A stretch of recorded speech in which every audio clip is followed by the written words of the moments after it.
Hello and welcome to this episode of the Ranting Atheist podcast. Today we'll be listening to the deconversion story of a Nigerian atheist who was once a devoted Christian. And today, we thank God, he is free from religious bullshit. So if you haven't subscribed up, Apple, Spotify, Google, YouTube, and other places you find podcasts, check out the show notes for links you may find useful, especially Discord. We'd love to see you there. So now, let's go and listen to the deconversion story of Vunda.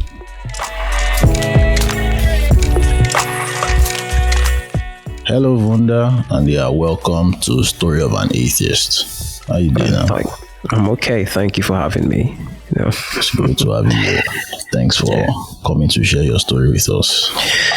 Yes, and I think this would help me in my journey. I've been atheist for a very long time now. I'd say 5 years since I deconverted, and I haven't really got someone to share my story with. It's all been an internal conversation for me. I talk to myself, and it's finally nice to really have people to talk to about it, and people who understand you, who would not think you're a child of the devil. Exactly.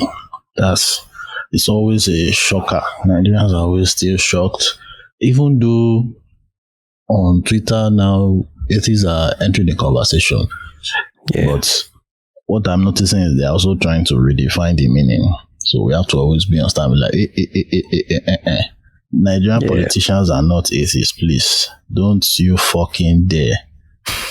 They believe and they are fucking assholes. So please and please, don't you dare try to redefine it. It's just... It's really frustrating at times. It can be frustrating. So that's why I thought of starting this, so that people can come and share their own story and see people that can't speak up, they can relate and understand that they are not alone. Yeah. That's basically it. So great to have you here. Thank you. Vunda. Yeah, we know your name, but we'd like to know a little more about you. Your location, your age, what you do for a living. Are you single? Have they collected you? And so on and so forth, that kind of thing. Yeah, so I'm Vunda.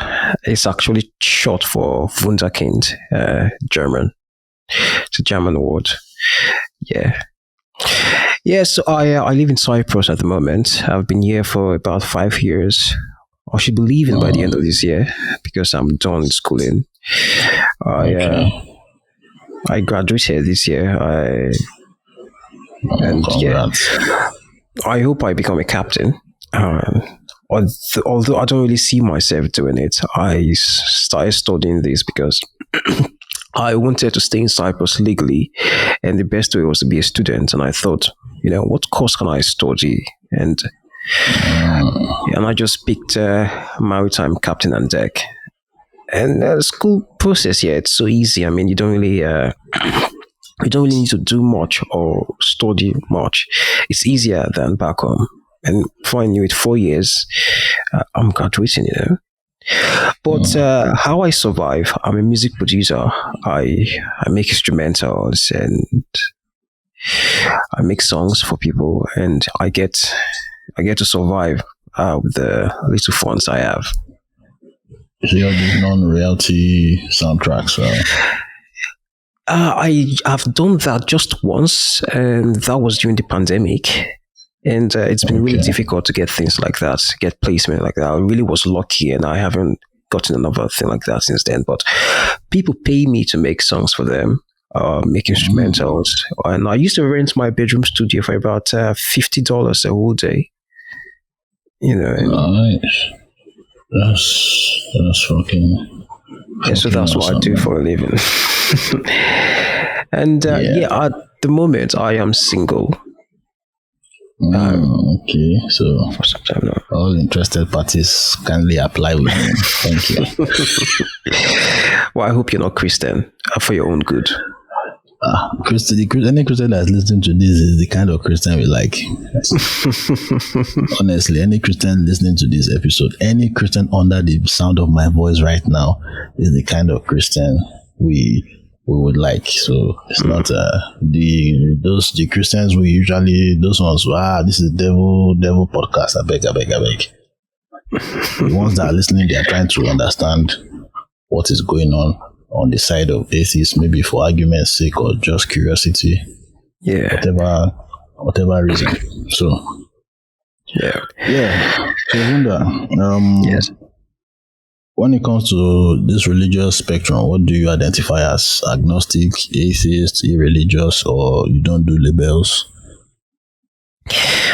I would like to say I don't do labels, but I think I'm way beyond that at the moment.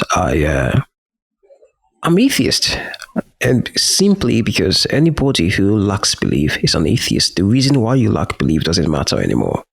If the reason you lack belief is you don't know, which makes you an agnostic, it still makes you an atheist because you don't believe. Yeah. And I was having a conversation like this with somebody a few days ago. And it was like this agnostic, this theist, and this atheist. I was like, yeah, but I am atheist. And he said, no, you're agnostic. I said, no, because an agnostic could also be an atheist, It could believe even though he doesn't know. I mean, there are a lot of Christians who say, I really don't know, but I want to believe just to be on the safer side. They're agnostics, but they're theists. So I would say I'm atheist. The reasons why I'm atheist or why I'm in this position doesn't really matter anymore, does it? Yeah, you don't believe, you don't buy the bullshit. All of us get to this point from different places, which is what we are going into now. We are going into, where did you come from? Your religious background. Give us the full lowdown. Long story. Okay, so I was born into a deeper life family. My father is still a pastor, and I was the first son. I was so it's it was expected of me to follow my father's footstep, and it almost felt like I don't have a choice to make. I have to do what what everybody perceives or wants me to do. As the first son of the pastor, a district pastor, I have to be anything that's diametrically opposite to what the sons of Eli were. That means being a pastor, doing evangelism, going for missionary duties and all of that. Yeah, I used to do all of that. And from a very young age, I think I was about 9, 10 when I was the children choir master in my church. Yeah, I used to play the piano and I knew songs, a lot of songs. So I would suggest songs for the choir. And when I got into the youth category, same thing, and campus. And I usually tell people this, that I used to be a pastor. Well, because I was, but I don't think it matters, so I'm like, there is no point because there is no point telling somebody I used to be a pastor, and then I kind of, when I do that, I think I'm trying to tell them, whatever you think you know, I know more than you, and I don't want to be in that position, But that was. It depends on how the person might want to undermine your experience. So you just sometimes I feel that's the kind of best response. Like, dude, I have to be a pastor. Like, that's not that you will be the one to bring it up. They will want to undermine your experience as a Christian, that you are not really a Christian, and you will correct them like this. I was a Christian and not just your church going. I was a pastor. That's fair. That's fair. Yes. Okay. I used to be a pastor, and but my journey of deconverting, I mean, so long ago, and it's so blurred into each other, I can't really tell where or when it started. But I knew it started with, and I don't want to say this in a way that if Christians listen to this podcast, they would easily conclude, well, the devil got him. But it was doubt creeping into my mind. And these doubts were generated by lack of answers to questions I had. And not just lack of answers, lack of attempts to answer these questions. When you ask somebody this question as a Christian, they would want to say, "What do you know? Shut up. You're not supposed to know this. You're not supposed to ask questions like this." Yeah. So that was one of the reasons doubts started creeping in. But as a devoted Christian, I would always find something in the Bible to cover those doubts, man. Just pretend like they're not there. Just shield myself from ever looking at them anymore. It was a circle I always used to, I used to go through. But it got to a point where I really wanted to study. Instead of lying to myself and telling myself, maybe God has a reason why this is like this. Why don't I just, what's restricting me from studying or diving deep into the scriptures, diving deep into how the scriptures or wherever the scriptures came from? And I started doing it. And I realized the more I did it, the more I got my heart broken, because everything I thought I knew was deconstructed in front of me. And I started seeing loopholes, cracks, things that don't, contradictions and everything. And it was heartbreaking. It was a very heartbreaking experience for me.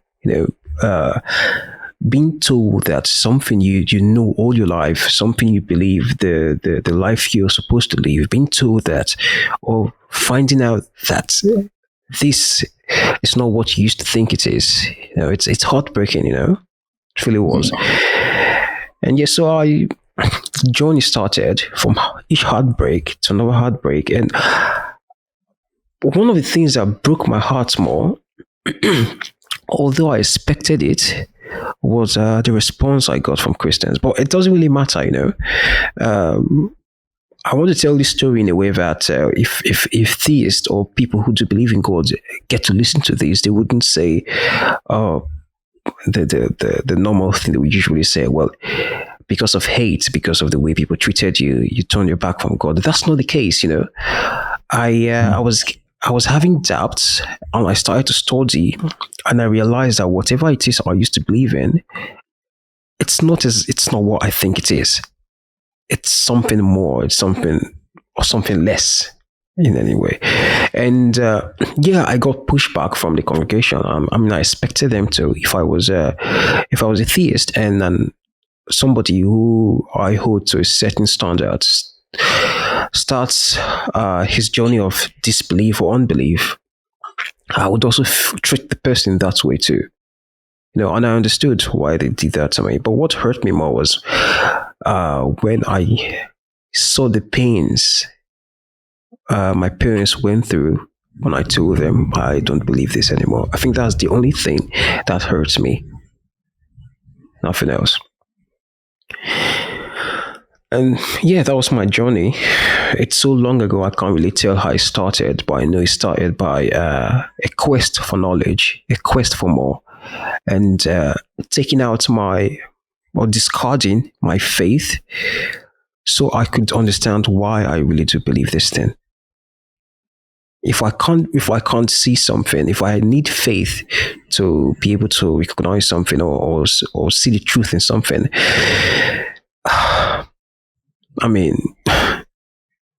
well, it's kind of a big ask, You need faith to understand something, and I don't think it's a fair request to make.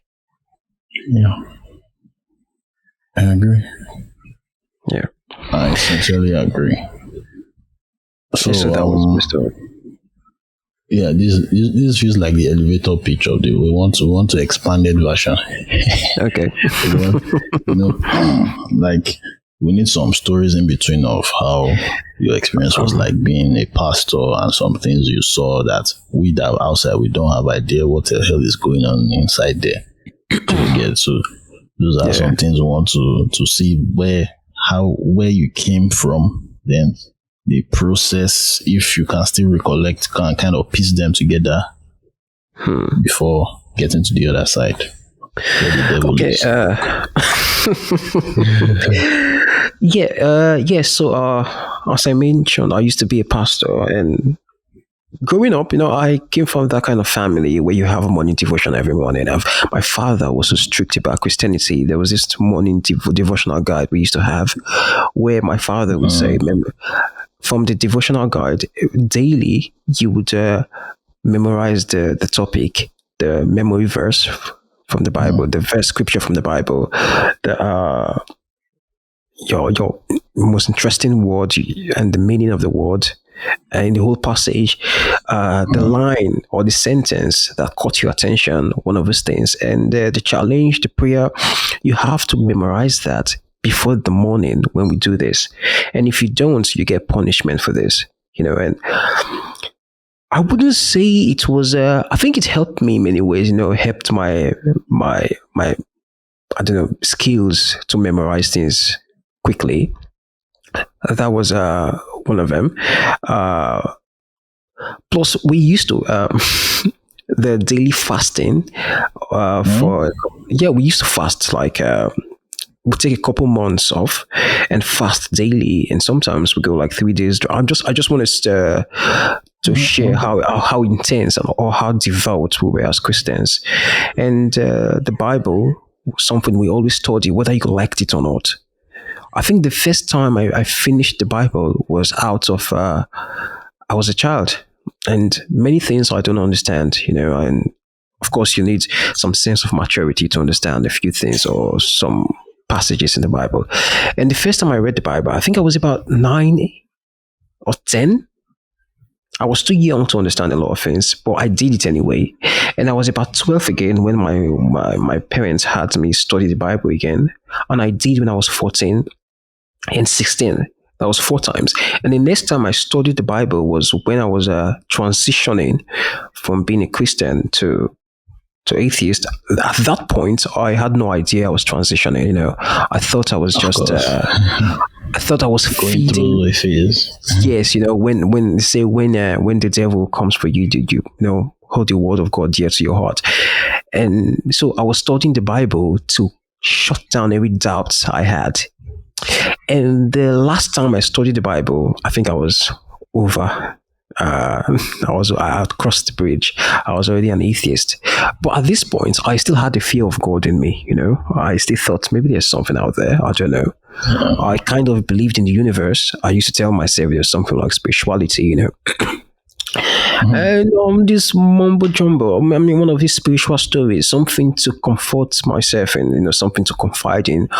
It's a hard jump from theism to atheism. I think you have to pick some soothing or comforting ideologies on the way.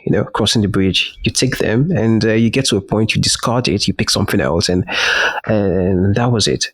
So when I left Nigeria, I still had this. I think I left when I was about 18. That was when I was transitioning, and I had no idea. But there were some things I would always find ridiculous. I mean, a lot of things. But I would say to myself, well, maybe there was error, translation, re-editing, how the Bible has come a long way, Yeah. There were a lot of these things, and a lot of them, these contradictions, but I would always tell myself, well, God knows better. Maybe they got lost in translation and all of that. And that was when I left Nigeria, and I don't know what switched in me. I can't really tell the thing or the factor that flipped the switch, where I left Christianity entirely and started believing in the universe.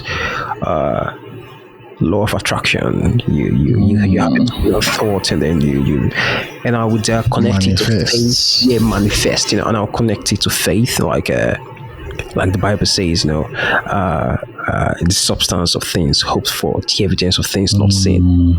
And I was, well, this is what the Bible is talking about. Well, maybe the Bible isn't. It's just a way to God. There are other ways to God. I mean, there is the belief in the universe, the law of attraction, and all of that. I remember I read the book by, I forgot this woman's name, this author who wrote The Secret. Something, I think Amanda Bayer, no. Yeah, I think, yes, I think Something like that. Burns, something like that, yeah.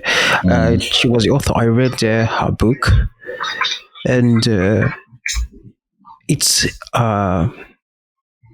it was like a catalyst, it sped up my it sped up my belief in the universe and manifesting all that. But I am someone who loved science growing up, and and I would always tell myself, or I would always restrict myself to scientific theories of the properties of the universe we live in. So like you're as a Christian, when you are a serious Christian, it didn't affect your views on science. It did. It will always, because there are lots of scientific theories. Or, well, I have to say theories in quotes. I'm saying this in case a Christian in the future does hear this and they don't have I don't know, things to pick apart and holding against me. I don't care. But yeah, I would discard some things that I felt uncomfortable listening to. Okay.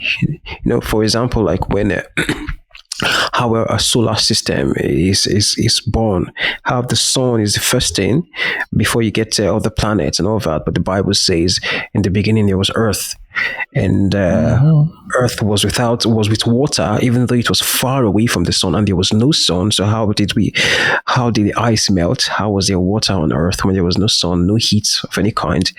And automatically God snapped his finger or said something from his mouth and there was sun. And I would discard those things because I felt they were uncomfortable to listen to. And I think one of the things that propelled my journey was me coming to terms with why I'm uncomfortable with things I don't like to hear. What makes me uncomfortable with these things? Even now, as an atheist, there are arguments that irritates me from Christians, but I always question why do these things irritate me? Why can't I read things like this with an open mind? And yeah, it helped me while I was a very radical atheist. I think I'm very mild these days. Since a couple of years ago, like 2 years, I've been very mild with it. I could listen to a preacher preach, and I will enjoy the sermon, but not because I enjoy what he's saying. I just enjoy his. Okay, this is not fair to say. I like to enjoy his mental gymnastics, how he twists things or how he tries to interpret things. I am a sucker for listening to people and understanding how they think, how they react to things they read, how they interpret certain things they see, So maybe that's one of the reasons why I could listen to a preacher or somebody preach to me and tell me what they know. And I would not even oppose them or debate them. I'll just be quiet. I'll agree with them. Oh, that's really nice. And I'll walk away. Yeah. So the ability to be able to listen to things I've found uncomfortable or read them, it was one thing that helped my journey too. I picked up the science I read, and for example, I'm a captain, and I know that. For example, the story of Noah and the Ark, I know how physically impossible that is. Because I've been in ships, I know the size that a ship has to be if it has to be made of wood, and how the sea works and all of that. All these things are things I got to know that these are practical, But if I was still atheist while I was studying to become a captain, I would discard the physical reality of this. Oh, you mean Christian?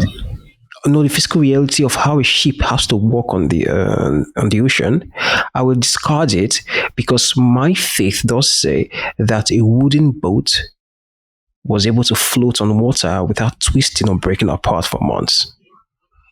So I would, so all these scientific, when I say scientific, I mean my physical properties of nature, I would discard them, even though I have good proof I would throw them all away because I wanted to satisfy my faith, satisfy the promise of God in my life. And if I don't believe in whatever the Bible commands me to believe, I am not fulfilling God's promise or God's word in my life, you know. So it was a conflict. It was a conflict for me, and learning to embrace things I find offensive, learning to embrace being open-minded and listening to them, is one of the factors that made me, discard my faith. Fortunately. Yeah, and I think a lot of Christians do have this doubt within them. It's just fear, and the fear of the unknown, the fear of what would my life be if I don't have this structure that this faith does give to me. I would always say this: you never know if you don't try. Something I would always say to them. If you're scared that you don't know what your life would become if you leave your religion, or how your family would take it, how people would see you, how people would view you, especially if you're from a family that's very devout in Christianity. They uphold the doctrine with utmost determination or diligence. It would be a very, very, very difficult decision to make. Very difficult.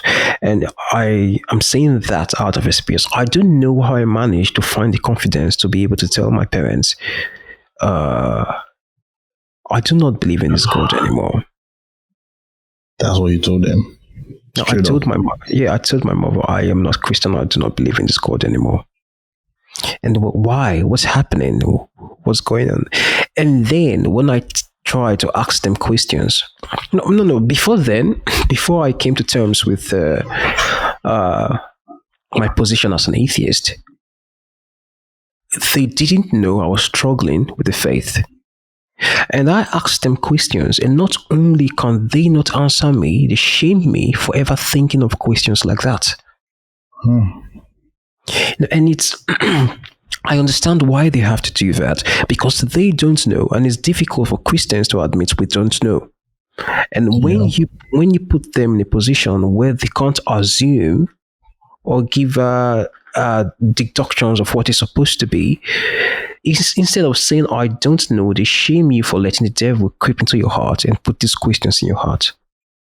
And I think if there is a God who, for the sake of their argument, has been sentient for billions of years, I don't think that would be the best step for him to make, shame you for thinking or using the creative abilities he put in you. And that was one of the reasons why I said, okay, I'm glad they did, because if they had not, I would not go study on my own. I would not find scholars who even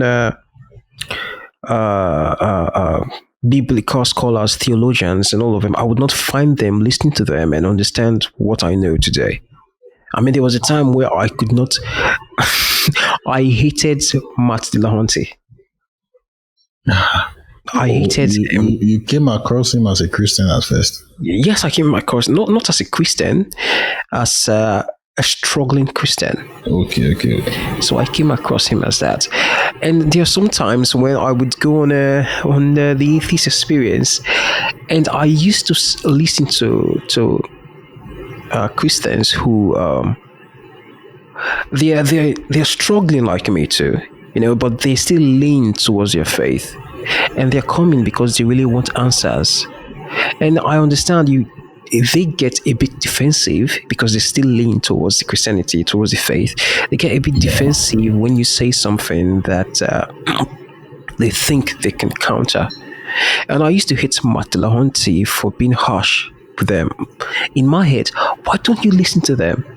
And you know why this was the case? Because I thought the arguments of Christianity was a valid one, and he just needed somebody to combat the argument. I did not know that the argument or the evidence, in quote, it's not something that you could you can put within the realm of evidence, it's not evidence in itself. It's like telling somebody, give me a proof of Jesus Christ, and they say, okay, I want to go to the Bible and give you proof. I'm saying prove your Bible. When I say prove Jesus Christ, I'm saying prove everything that connects with him. You don't have to go into him to prove himself, So, but then I would think, but let this guy open the Bible and tell you why it is. And I would hate Martin Lahonte for that. And I really thought he was a tool of the devil. And I stopped listening to him for about 3 years. And then the next time I listened to him, I was within I just left believing in the universe and the manifestation of your thoughts and into your realities. I had just left that environment or the environs of that belief, and I was slightly leaning into atheism. And I started to find Matt really refreshing to listen to. His arguments were so, so this was like a shift from Jordan Peterson to Sam Harris to Matt Lahonte and all of this. And I still listen to Jordan Peterson because, well, I don't mind. I like the idea of people thinking really creatively. Of course, I still do. But then I started to notice, well, Matt really wasn't as bad as I thought he was. Maybe because I was holding on to some beliefs that I now realize not only do they not have grounds, they are not anywhere within the realm of what you'd call evidence. And if I'm being honest with myself, I am just fooling myself thinking this is something.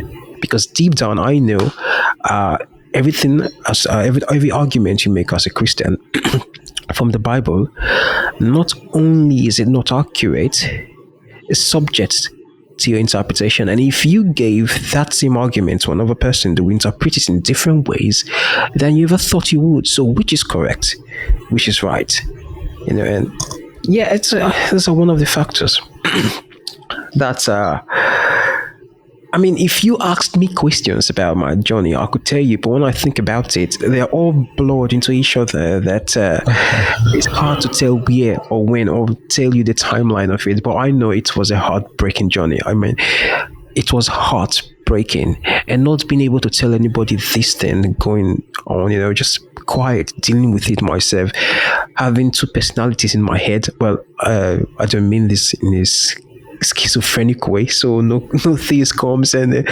but the only person I could talk to was myself, and I mean, it was difficult, and when I just became atheist, I was really radical about it. If you walked up to me and told me, I want to preach Jesus Christ to your atheist, I'm an atheist, I don't believe anything you want to believe. And most Christians will have this complex and like, I think I can convert him. I think I can change him. I'm sorry. Yeah, they get this complex, and at that point, I think I knew everything I needed to know. I studied. I plus my knowledge of the Bible too, and studying about from scholars who dive into history of the Bible and all that. I knew all of these things. So if you talked about something, I'll put you in your place in minutes. And I was very good making these arguments, really. But as time went on, I began to realize, what's the point? Now, what differentiates me from people who are evangelical about I don't know, is that how you pronounce the word? Evangelical, yeah. So what differentiates me from them, because I am talking from a position like I know. And if I'm honest with myself too, nobody knows. And our best answers to questions we don't know is, I don't know. Yep. Yeah, so I started getting mild with my lack of beliefs. I won't say beliefs. I got mild with it, and I think there was a time in my life where I was single because the one girl I liked a lot. I thought I was being honest, and I thought I was doing the right thing. I walked up to her and, look, I'm atheist, and if you believe in Jesus Christ, we can't walk out. And sorry. Oh, I don't that know the why. one that ended things. No, I told her. No, it did not end. I did not end it. I told her so she would know upfront, and I would went on a first date, and I said, "Look, I'm Okay. atheist," and she was the strong type. And if I think about it, I'm doing exactly what they would do. I'm Christian. If you have any other religion, we can't work out. But now I think my whole journey, and I've gotten really mild with it. I could go to church today. I think a few months ago, my mother called me and we prayed over the phone. And after we prayed, she told me, round up the prayer. And I did. I don't believe it. I just do it because I think it makes her happy. And Yeah. why should I be offended with it if I don't believe it? Why am I triggered if I really think, or I really think there isn't enough evidence, or I don't think it's real? Why should I Can get I answer offended? the question? Let me try and answer that question. Yeah, yes, please. In my own head, I see it as their own attempt of imposing their own will on me. So that is why I will react, especially when they know. It's different when they don't know. So you get. So for me, I'll just tell them, no. You know now. You know. Like, do you? In fact, I will put it to them like, do you want God? Do you want somebody that doesn't believe God can do it to pray? Wouldn't that be a waste of prayer? Don't you think my prayer will be a waste? Praying, knowing that I don't believe the words that are coming out of my mouth. So that's with me. I will just put it to her or whoever. Like, it just feels so intrusive to me. No, I see. Yeah, but I think I do. I understand, but it doesn't matter to me. And if it would make you happy that I pray, especially somebody I care about, I mean, why not? What's stopping me? It's not like it would affect my life in any way, If I went back home and my mother told me, we have to go to church today, and I said, I don't think I want to go, and she's like, please, you have to go. This is one thing that would make me happy. I could do it. I see myself doing it, and being in church. And although I now knowing that I really don't believe in any of these things, I might just find it like a joke sitting down there, listening to people talk about things they think they know about when they clearly don't. I would think it to be a joke, and I know my brain will be working and will just be working to pick apart everything the pastor does say. And my ego would want to make me ask questions that would disrupt the service that day. But I think I'll be calm enough to be quiet and not ask questions, And I remember when I went back home in 2019, that was before the coronavirus, and I was slightly into believing in the universe, and all that. There were like 6 different religions in between, and I don't even know which was which anymore. I was jumping, hopping about, hoping you find the truth somewhere. Which other religion did you jump to? Did you do Islam? Yes, not really intensely, but I had a friend I still my friend who is Muslim, and I would join him to go for prayer, and I would, and I repeated something he told me to repeat. I repeated it, and he said I'm Muslim from that day, and it was like 2 months. Yeah, it was like 2 months later. I'm like, what the fuck am I doing? What am I doing? From there, I grabbed Rastafarianism. I started to read about it, thinking maybe I don't know, this could be the best way to go, then or maybe just being spiritual. And from being spiritual, maybe the universe was made for me, because they say everything in the universe can be found in me. Bullshit.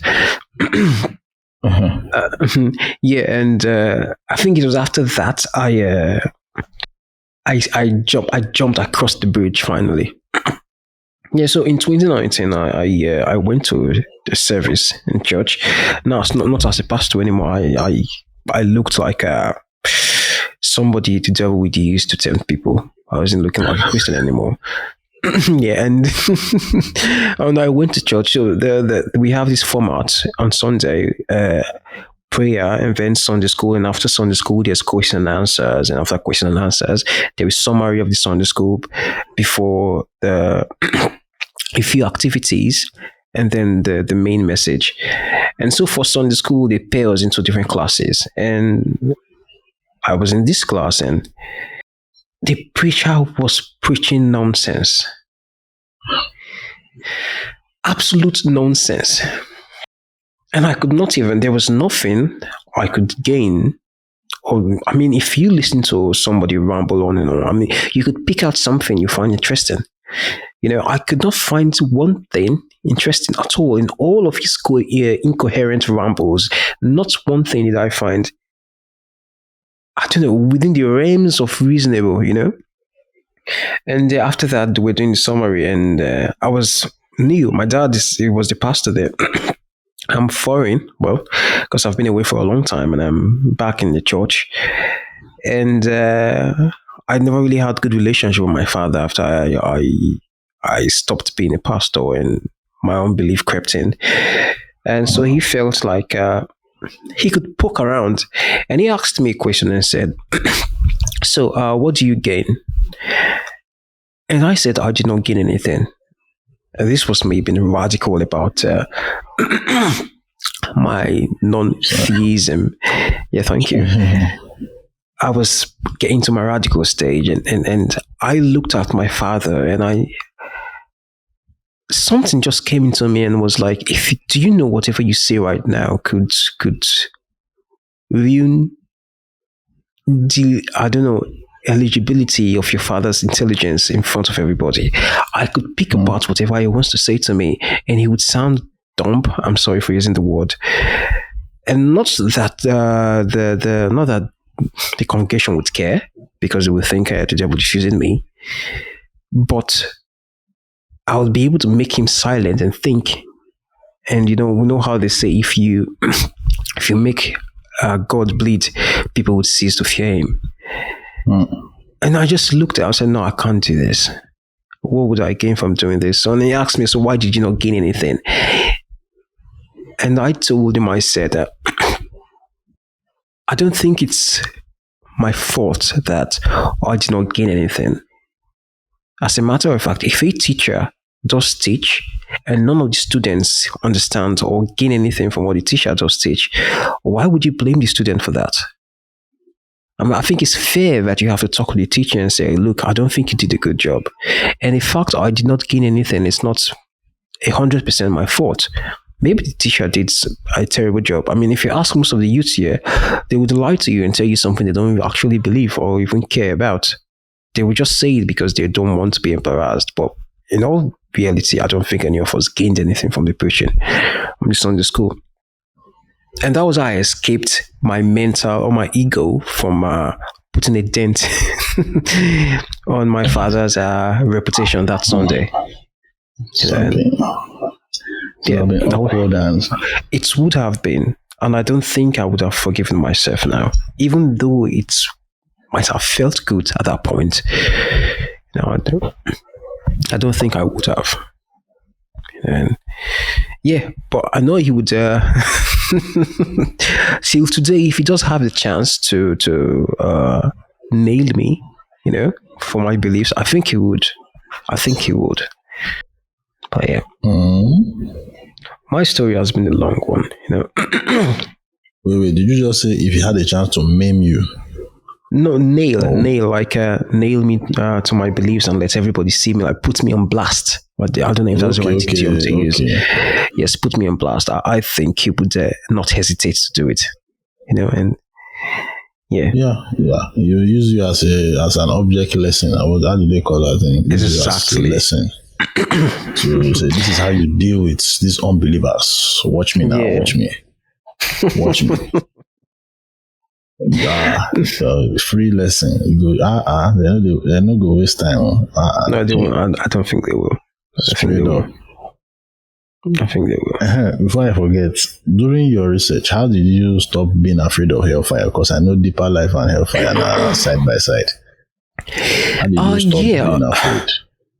It's a gradual process, It's not something you just okay, I don't fear hell anymore. It's a gradual process, your mind does tend to let go gradually.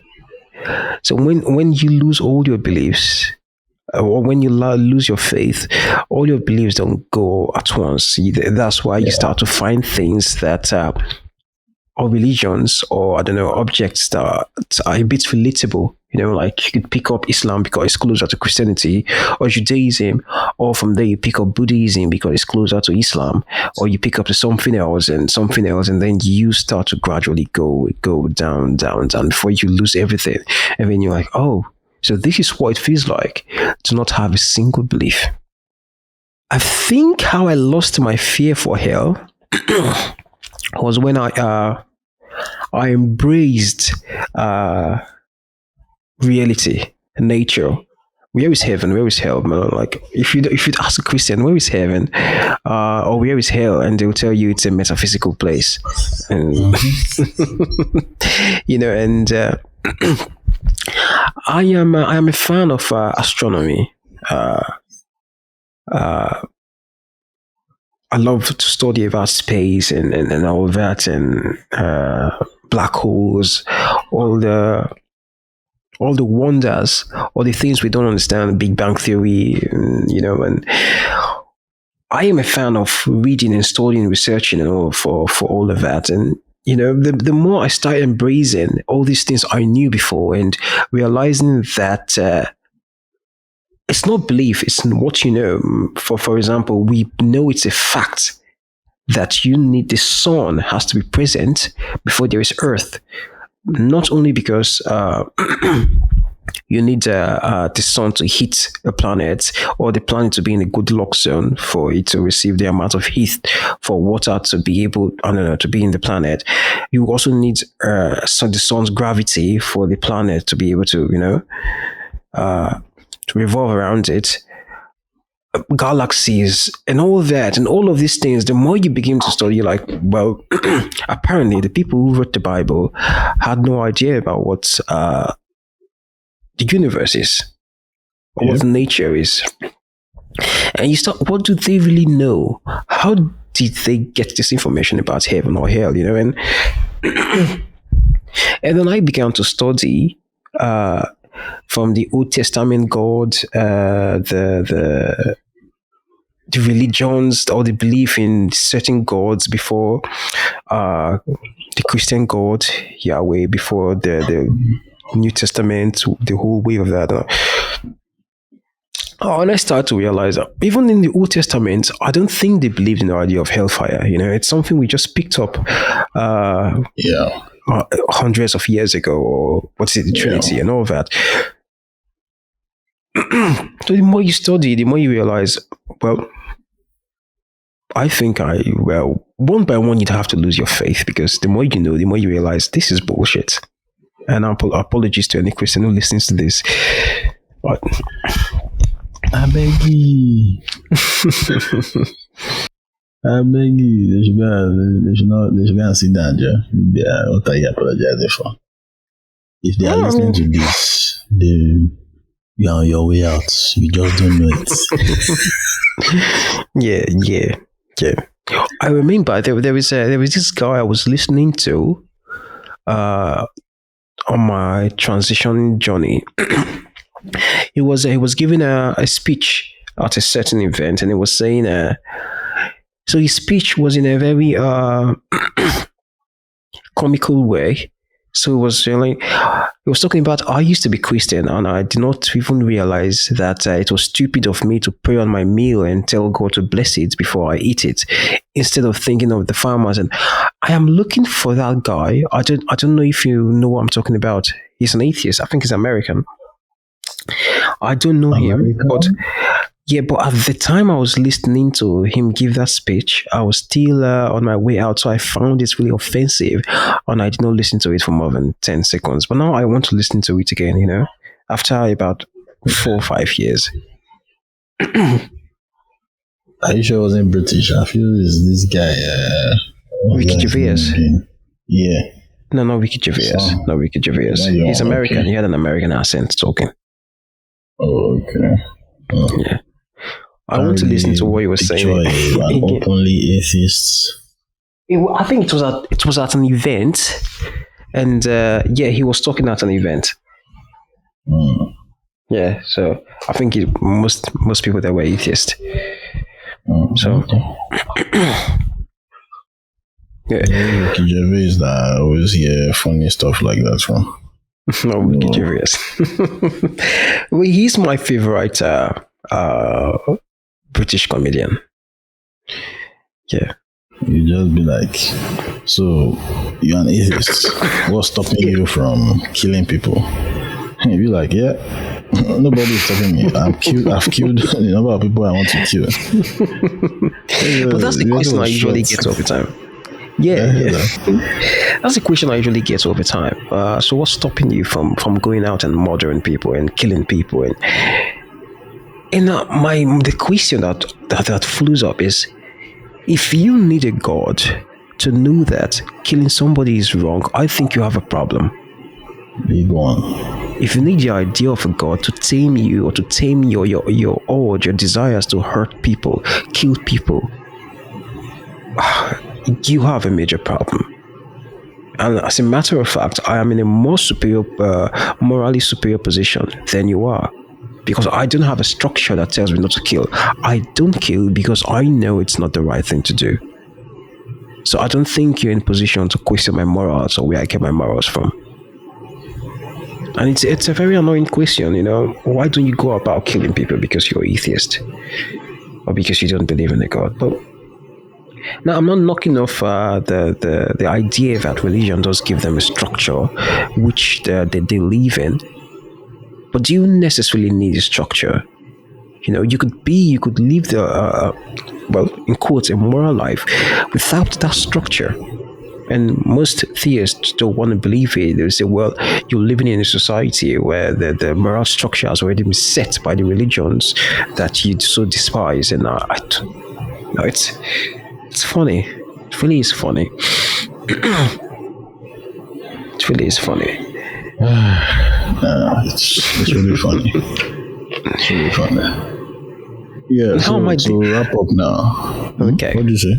No, I said, how am I the bad person if I am being nice by default and you are nice because somebody asked you to?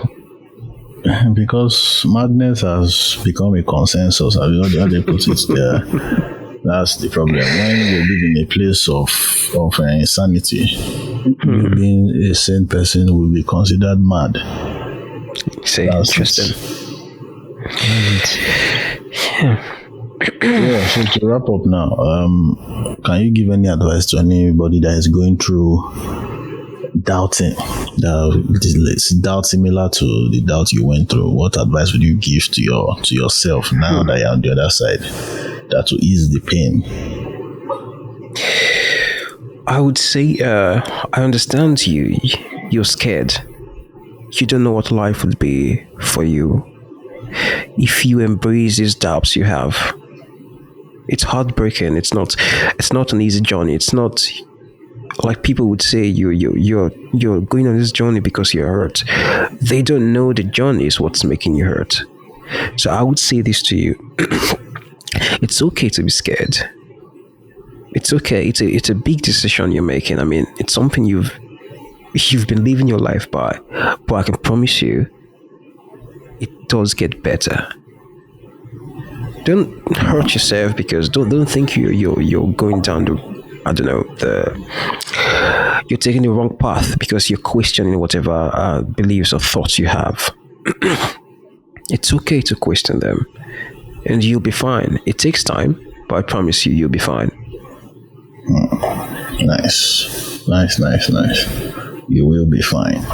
You will be fine eventually, because that thing it's scary. I remember I don't know how the way I described to somebody how it is to take that jump. There's this person, a mutual friend.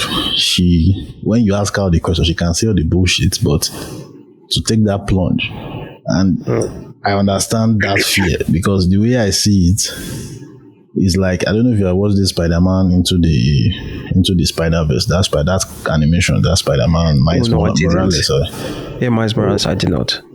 Yeah, the way I describe it is there's a scene where there's something that the Peter Parker of the other universe told him that you need to take a leap of faith in order to kind of become your own person, something like that. So the way he took his own leap of faith, he stood upside down in a building and just let go, started dropping before his instinct now picked up and started webbing and all that.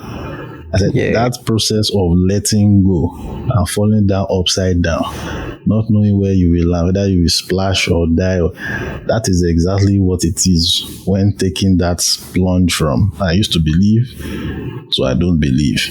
And by the time you land, you'll now be like, what the fuck was I afraid of? But looking back, you do understand why you were afraid. You are jumping into the void. It doesn't make sense where you are, but you don't know where the fuck you are going to. True. So that's basically it. That's plunge. It's scary, but you will be fine. You have to take it. You'll be fine. I promise you'll be fine. You'll be all right. Yeah. I never thought I would be in a place today where I am. I'm not bothered by the scares of you die and go to hellfire. I think that's one of the biggest fear, next to knowing you would hurt people, your family, your parents, or not knowing what how they would react to that or how they would treat you. Hellfire is the last line of defense. Always. Yeah. It's always the last line. That's but you will be fine. For. I'd say this: go with an open mind. If something does offend you, if listening to something does offend you, ask yourself, why does this thing offend me? Is it because it's putting my beliefs on blast? Is it because it's questioning my beliefs? And if that's the case, allow yourself to listen to why or whatever that thing is, and you will understand why you believe in what you believe in more. And this would help you. If it could help you become stronger in your theism, that would be good for you if that's what you want. Or it could help you escape or discard your faith. Just listen to why something does offend you, and it's easier said than done, but I promise you'll be fine. Yeah, it's easier said than done. Yeah, so Vunda, thank you for coming. Really appreciate you sharing your story with us. To you. Really, it's been really nice talking to somebody who understands this, and I think I'll be really fine for the next couple of months. Now I've emptied a lot from my chest, and nice. Yeah, thank you. Great. Thank you. I'm grateful.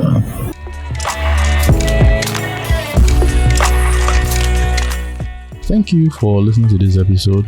Please subscribe up Apple, Spotify, Google, YouTube, and other places you find podcasts.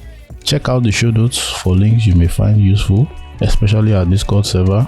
We'd love to have you on there. We host Bible study there strictly. So if you want to attend a Bible study, it's no longer on Clubhouse. It's strictly on Discord every Wednesday. Have a great week, and I will catch you on the next one.